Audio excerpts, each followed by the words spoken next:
Biasanya kalau orang itu imannya bagus, melakukan kesalahan, biasanya Allah Ta'ala itu cepat sekali memberikan hukuman.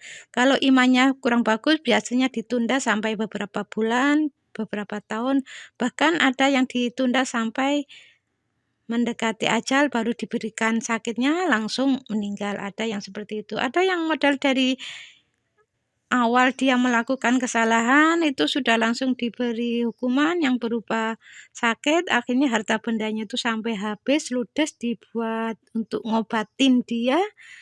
Nah, seperti itu. Cara-cara seperti itu tuh Allah itu punya bermacam-macam cara ya untuk melenyapkan harta benda. Ya mungkin barangkali harta bendanya itu ada yang nggak baik ya di mata Allah, makanya dilenyapkan dengan cara seperti itu, sakit sakit sakit sampai habis. Kalau sudah habis, nah baru dimatikan. Ada yang seperti itu semua cara-cara Allah, jadi itu rahasia.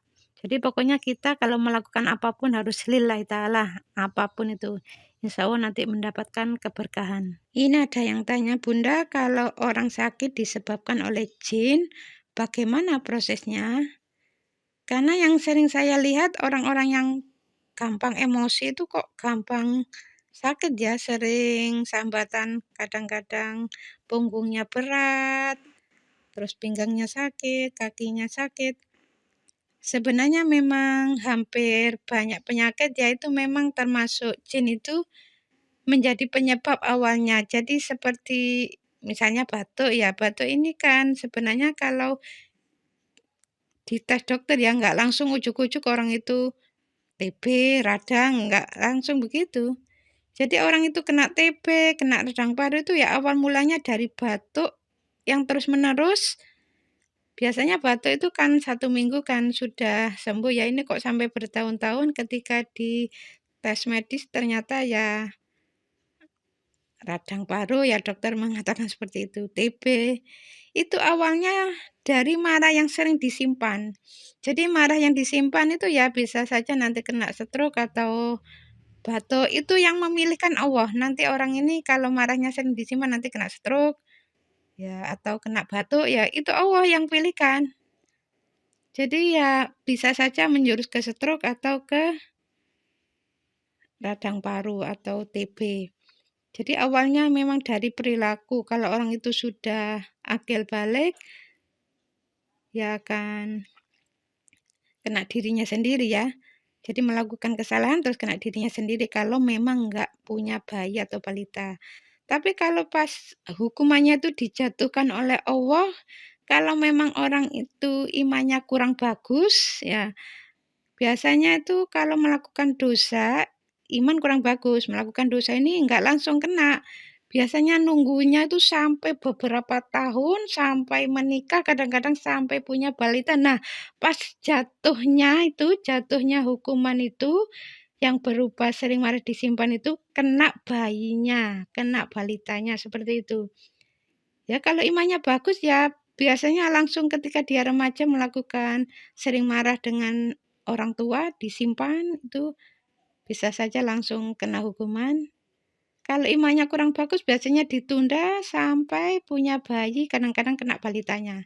Atau masih ditunda lagi biasanya ya bisa saja nanti di akhir hayatnya sama matinya sekalian aja. Jadi batuk, batuk, batuk, batuk, akhirnya meninggal. Makanya kalau ada orang bilang, loh itu sakitnya tuh batuk kira-kira setahun kok masa batuk aja bisa meninggalnya. Ini awal mulanya itu kalau dokter periksa tuh ya nggak langsung orang itu ujuk-ujuk TB, ujuk-ujuk langsung radang paru, enggak.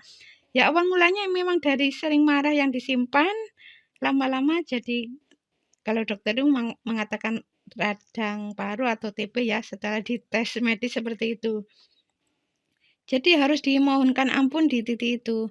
Jadi yang selama ini orang itu kan yang diminta itu sehat, tidak sakit. Jadi kalau sudah dimohonkan ampun di titik itu, ya dosa hilang, lenyap, karena sudah dimohonkan ampun dan penyakit pun hilang. Jadi kalau hanya saja penyakit yang hilang tapi dosa tetap nempel, ya enak di dunia saja tapi di akhirat tetap nggak enak. Kenapa? Dituntut masih ada kesalahan. Jadi kalau bisa itu ya dimohonkan ampun, harus dimohonkan ampun biar dosanya nggak nempel, nggak dibawa mati. Jadi kalau dosanya nggak ada, terus sehat kan enak. Kalau hanya sehat saja sembuh dari penyakitnya, kalau dosanya masih nempel, ya itu kan nggak enak, nanti diberi hukuman di akhirat. Meskipun di dunianya sehat, misalnya sakit langsung pergi ke dokter misalnya. Padahal seharusnya dimohonkan ampun di titik itu, setelah itu berikhtiar ke dokter. Ya Allah, sembuhkanlah aku dari penyakitku. Ya seperti itu. Kalau hanya langsung begitu sakit, oh harus ke dokter. Lupa sama Allah, seolah-olah yang memberi kesembuhan itu obat. Seolah-olah dokternya yang memberikan kesembuhan, padahal yang memberikan kesembuhan kan Allah. Seharusnya kan langsung koreksi, apa ya kesalahanku ya, aku kok jadi batuk misalnya. Harus koreksi. Awal mulanya batuk itu seperti itu. Kalau orang itu imannya bagus, terus nggak punya balita, dulu-dulu memang mulai balik nggak pernah melakukan marah yang disimpan ya. Begitu menikah sering ada kemarahan yang disimpan terhadap istrinya, ya bisa saja nanti dimunculkan oleh Allah berupa batuk. Awalnya memang batuk, terus dapat beberapa hari sudah sembuh. Tapi kok masih melakukan seperti itu lagi, ya bisa saja nanti menyebabkan radang paru. Jadi kalau batuk yang model begini nih, yang model sampai tahunan itu awal mulanya memang dari marah yang disimpan. Tapi kalau batuk-batuk yang biasa yang kadang-kadang 4 hari sembuh itu biasanya dari nada bicara yang tinggi, ada tekanan, banyak bicara yang nggak ada manfaatnya. Jadi banyak omelan, omelan itu weng weng weng weng weng weng gitu. Nggak ada rimnya kalau ngomong, itu bisa nanti batuk. Ya, mudah-mudahan video ini ada manfaatnya ya. Assalamualaikum warahmatullahi wabarakatuh.